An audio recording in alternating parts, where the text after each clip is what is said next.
И сето ова, само оценката во однос на овој повик, не во однос на можеби на самата организација, е битна заради тоа што е основа на самата пријава за национален грант. Ќе има пример подоцна како тоа се спојува и како подобро би се оценила вашата апликација.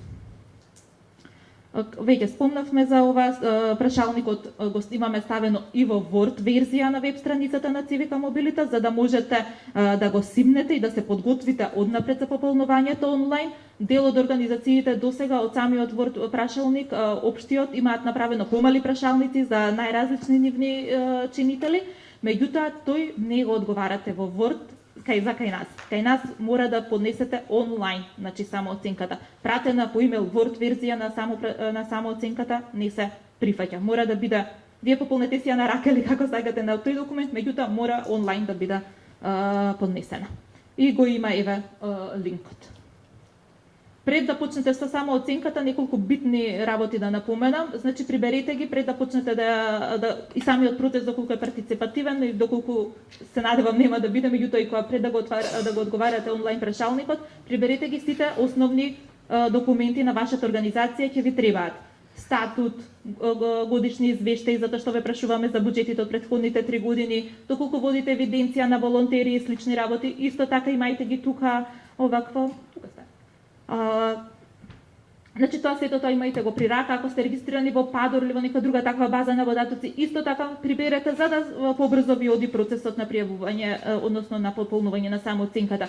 Доколку се имате при рака и сте го спробале, многу брзо оди пополнувањето онлайн на само оценката.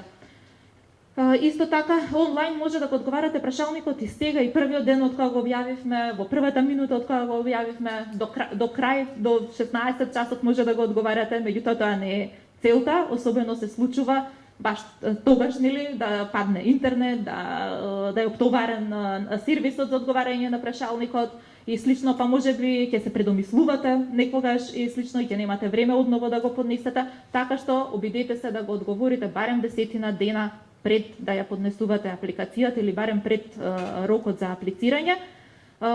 Овозможуваме да ги сочувате одговорите, значи може постојано да го одговарате прашалникот и овозможуваме и да се враќате наназад за да промените нешто. Се случувало досега да е поднесена само оценката, еве да речем 10 дена пред рокот некој ја поднел, а после 5 дена ќе ја поднесува апликацијата. И вика, па чекај, сакам да го сменам овој одговор.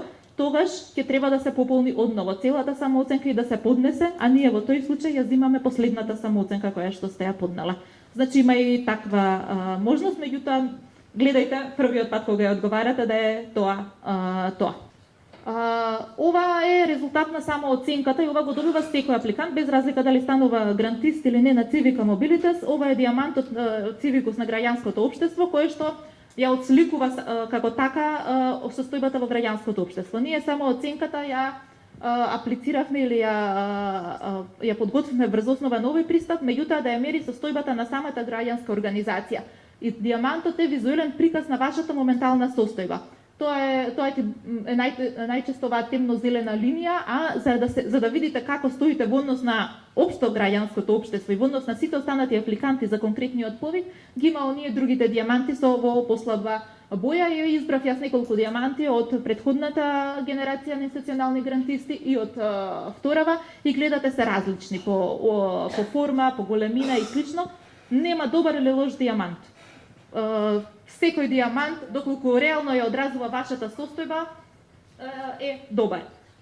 Ќе работиме на тоа, нели, да се подобрите во одредена димензија. Исто така, ако сте нека попрофесионализирана организација, фондација и слично, веројатно ниво на организација, таа димензија ќе биде многу голема. Меѓутоа, веројатно многу помала би била граѓански ангажмент. Ако сте активистичка организација, тука имаме од Анима Мунди, затоа и го ставив, мисля, че нивниот диамант, или солидарност, кои што се активистички настроени или насочени организации, секако дека граѓанскиот ангажмент ќе биде многу повисок за разлика од ниво на организација. Затоа велам, нема добар или лош, се додека ја одразува точно вашата состојба во граѓанската организација, е добар и за жал се уште немаме најдено решение како да го добивате веднаш кога ќе кликнете submit или на самооценката да може да ви се продуцира, за да може да ве води или поедноставно низ процесот на формулирање на патоказите и активностите.